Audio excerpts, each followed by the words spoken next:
Hello everyone.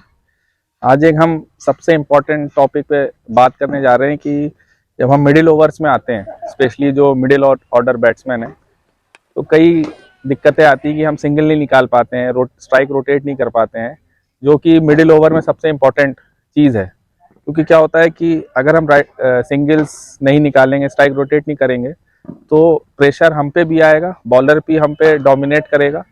तो वो सबसे इम्पोर्टेंट फेज होता है किसी भी इनिंग में, कि जो 10 ओवर के बाद या 15 ओवर से जो 35-40 ओवर का जो फेस होता है, उसमें हम कैसा खेलते हैं वो बहुत इंपॉर्टेंट हो जाता है कि विनिंग और लूजिंग में।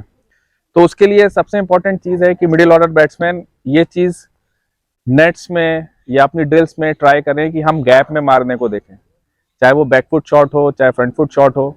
और एक माइंड में जब भी रखें कि एक लेफ्ट आर्म स्पिनर डाल रहा है या ऑफ स्पिनर डाल रहा है कि वो क्या फील्ड लेगा। तो नेट्स में आप अपने बॉलर से पूछ सकते हैं कि आपने क्या फील्ड ली है, या आप खुद एक इमेजिन कर लें कि इस पे ये फील्ड है, तो उसमें गैप में हम खेलने को देखें। तो जितना हम गैप में मारने को देखेंगे उतना हमारे लिए बेटर होगा। फिर वही चीज़ आपको मैच में अप्लाई करनी है।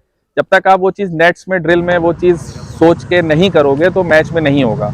हम अननेसरी प्रेशर अपने ऊपर क्रिएट कर लेते हैं, और प्रेशर तभी रिलीज होगा जब हम सिंगल डबल से खेलेंगे। बाउंड्रीज से इतना प्रेशर रिलीज नहीं होता है, बॉलर हमेशा सिंगल डबल से ज्यादा परेशान होता है। तो हमेशा ये ध्यान रखें कि नेट में वो चीज अप्लाई करें, गैप में मारने को देखें, थोड़ा इम्प्रोवाइज करें अपनी बैटिंग में। कभी कभी क्या होता है कि हम सीधा बॉल आ रहा है उसको हम सीधे ही खेलने जाते हैं, थोड़ा सा हल्का सा रिस्ट गाइड करेंगे बैट को रिस्ट से, तो वो गैप में जाएगा। स्लो सॉफ्ट हैंड से खेलिए, अच्छा भागिए। रनिंग भी इतनी इंपॉर्टेंट है जितनी आपकी बैटिंग है। अगर आपकी रनिंग अच्छी है, आप सिंगल डबल कन्वर्ट कर रहे हो, वो भी आपको स्ट्राइक रोटेट में बहुत हेल्प करेगा। तो नेट्स में खूब अप्लाई करिए, ड्रिल्स खूब करिए, तब जाके वो मैच में होगा। आप सीधे मैच में खेलोगे तो कभी नहीं होगा। तो इसका विषय इंपॉर्टेंट ये रखना है कि जितना ज्यादा हम अपने नेट्स पे ध्यान देंगे उतना अच्छा रहेगा, उसको करने की कोशिश करेंगे। देखिए, स्पिनर्स मिडिल ओवर में हम जब खेलते हैं तो स्पिनर्स ही सबसे ज्यादा बॉल डालते हैं। तो स्पिनर्स को अच्छा खेलने के लिए एक तो आपका फुटवर्क बहुत अच्छा होना चाहिए, चाहे वो फ्रंट फुट हो चाहे बैक फुट हो। और उससे इंपॉर्टेंट चीज स्टेप आउट।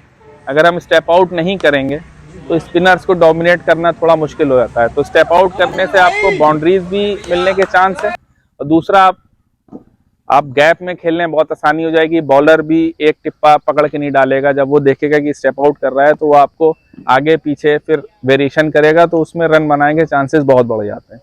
तो उसकी भी आदत डालनी है कि स्टेप आउट अगर आप नहीं करते हैं तो वो आदत डालनी पड़ेगी, तभी आप और अच्छा स्पिनर्स खेलेंगे। आप जितने भी बैट्समैन देखिए बड़े, वो स्पिनर्स ज्यादातर स्टेप आउट करके खेलते हैं, इससे कि उनकी लाइन लेंथ बिगड़े। तो ये बहुत इंपॉर्टेंट चीज है। उसके लिए ड्रिल में भी आपको ये ध्यान रखना है कि जैसे आप कहीं मिट्टी है या ग्रास है, 10-15 मीटर के डिस्टेंस से आप उनसे थ्रो करवा के स्पिन तेज करवाइए, उस पर आप खेलने की कोशिश करिए गैप में। उसमें टाइमिंग पे ध्यान दिए, सॉफ्ट हैंड से खेलिए।